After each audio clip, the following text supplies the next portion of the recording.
আমরা এই কর্মসূচির মাধ্যমে শুধুমাত্র আমাদের নিজেদের অধিকার না, আমরা গণতন্ত্র প্রতিষ্ঠিত করতে চাই। তো আমরা কঠিন হুঁশিয়ারি দিতে চাই নির্বাচন কমিশনারকে, যে এই যে বিতর্কিত প্রজ্ঞাপন জারি করা হয়েছে সেটাকে উদ্ধার করার জন্য নির্বাচন হবে স্পষ্ট, সুস্পষ্ট, পরিষ্কার এবং গ্রহণযোগ্য যেন হয় বহির্বিশ্বে সেই ধরনের নির্বাচন হতে হবে। চাই না যে ইসি বা যে কোনো ধরনের নির্বাচন কমিশনই কোনো বিশেষ গোষ্ঠীকে এরভাবে সুবিধা দিক। দাবি শুধুমাত্র বাংলাদেশ গণতন্ত্রটাই ফিরায় নিয়ে আসে, আমাদের দাবি অন্য কিছু না।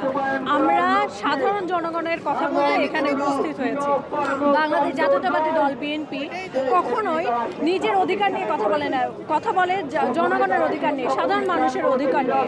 আজকে আমরা শুধু এখানে আসছি, আপনি দেখবেন এখানে তারা নিজেদের স্বার্থ চরিতার্থ প্রতিষ্ঠিত করার জন্য আমাদের নির্বাচন কমিশনকে তারা একপাক্ষিক করে ফেলছে, যার কারণে আজকে আমাদের এই কর্মসূচি। আমরা এই কর্মসূচির মাধ্যমে শুধুমাত্র আমাদের নিজেদের অধিকার না, আমরা গণতন্ত্র প্রতিষ্ঠিত করতে চাই এবং প্রত্যেকটা মানুষের রাজনীতি এবং পরিবারের প্রত্যেকটা মানুষের সচেতন হওয়ার জন্য এই পোস্টাল ব্যালট নিয়ে আপনারা ইতিমধ্যেই অবগত হয়েছেন যে পোস্টাল ব্যালটটা আমাদের এমন একটা জায়গা, আপনি যদি দেখবেন একটা কাগজের ভাঁজ করলেই অপর পাশে একটা আমাদের ভোটটা বাতিল হওয়ার মতো সম্ভাবনা আছে।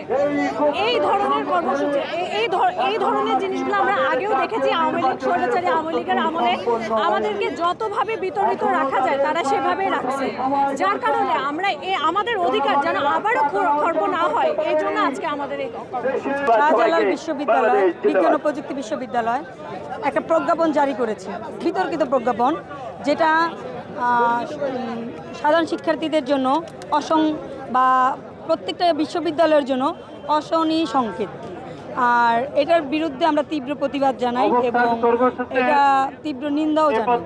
আর এক্ষেত্রে আমরা রাজপথে নেমেছি বাংলাদেশ জাতীয়তাবাদী ছাত্রদল, বাংলাদেশ বেসরকারি বিশ্ববিদ্যালয় ছাত্রদল। আপনারা বিগত স্বৈরাচার সরকারের আমলেও দেখেছেন আমাদের জাতীয়তাবাদী ছাত্রদলের কঠোর এবং ভূমিকা, রাজপথে অবস্থান। তো আমরা কঠিন হুঁশিয়ারি দিতে চাই নির্বাচন কমিশনারকে, যে এই যে বিতর্কিত প্রজ্ঞাপন জারি করা হয়েছে সেটাকে উদ্ধার করার জন্য এবং সঠিক সিদ্ধান্ত পরিণত জন্য, সঠিক সিদ্ধান্ত না জানা পর্যন্ত আমরা রাজপথে থাকবো। ইনশাআল্লাহ আমরা সঠিক সিদ্ধান্ত নিয়েই ঘরে ফিরব। আমরা খুব সুস্পষ্ট বার্তা দিতে এখানে এসেছি। আমরা বার্তা দিতে এসেছি বাংলাদেশে সুষ্ঠু নির্বাচনের বিকল্প কোনো কিছু নাই। সুষ্ঠু নির্বাচন হওয়ার জন্য যা যা প্রয়োজন নির্বাচন কমিশনকে তাই করতে হবে। একটি দলের আসে এখানে কিছুক্ষণ কি করে না করে ভিতরে কথা বলে নিয়ম পরিবর্তন হয়ে যায়। নিয়ম তো ব্যক্তি বা দলের জন্য না, নিয়ম সকলের জন্য সমান হবে। আজকে এটা করতেছে, আগামীকালকে আরেকটা করে বসে রাখছে। আমরা স্পষ্ট বার্তা দিতে চাই, আজ আগামীকাল নয়, নির্বাচন হবে স্পষ্ট, সুস্পষ্ট, পরিষ্কার এবং গ্রহণযোগ্য যেন হয় বহির্বিশ্বে সেই ধরনের নির্বাচন হতে হবে। কোনো দলীয় লেজুর ভিত্তিক নির্বাচন চলবে না। আমরা দেখতে পাচ্ছি শাহজালালের নির্বাচন স্থগিত করা হলো জাতীয় নির্বাচনকে কেন্দ্র করে, যেহেতু জাতীয় নির্বাচনে সুষ্ঠু পরিবেশ দরকার, আইন শৃঙ্খলা এবং জাতীয় নির্বাচনের প্রচার প্রসারণার বিষয় থাকে, সেই বিষয়গুলোকে মাথায় রেখে সেখানে স্থগিত করা হলে দেখলাম সেই নির্বাচনে এখানে একটি গোষ্ঠীর লোক আসলো, নির্বাচন চালু হয়ে গেল। এইভাবে যখন একটি গোষ্ঠীর লোকের দ্বারা প্রভাবিত হয় নির্বাচন কমিশন, আমরা আশঙ্কা করছি যে বাংলাদেশে সুষ্ঠু স্বাভাবিক যে নির্বাচনের প্রয়াস নিয়ে গণ অভ্যুত্থানের সৃষ্টি হচ্ছে, সেই গণ অভ্যুত্থান ব্যর্থ হয়ে যাবে।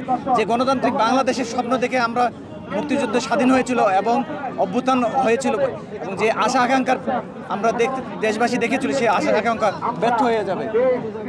আমরা তীব্র প্রতিবাদ জানাই এবং আমাদের যে অবস্থান কর্মসূচি, এখান থেকে আমরা আরও কঠোর কর্মসূচির দিকে যাব যদি নির্বাচন কমিশন তাদের নিরপেক্ষ ভূমিকা বজায় রাখতে না পারেন।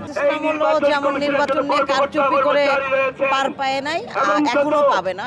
আমরা সুষ্ঠু নিরপেক্ষ নির্বাচনের জন্য যতক্ষণ না পর্যন্ত ইসি এটার পক্ষে সুস্পষ্ট বক্তব্য না দেবে, আমরা ততক্ষণ পর্যন্ত এখানে তাদেরকে অবরুদ্ধ করে রেখে দিই।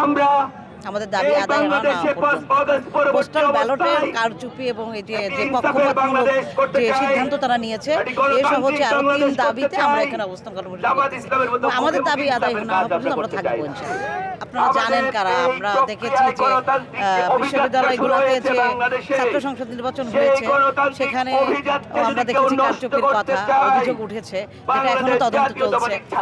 এটা হচ্ছে শিবিরের কথা বলা হয়েছে এবং আমরা চাই না যে ইসি বা যে কোনো ধরনের নির্বাচন কমিশনই কোনো বিশেষ গোষ্ঠীকে এরভাবে মানে সুবিধা দিক, সেটা শিবির হোক বা অন্য যে কোনো সংগঠনই হোক না কেন। আমরা চাই ইসির দৃষ্টিতে সবাই সমান থাকে সংবিধানের মধ্যে।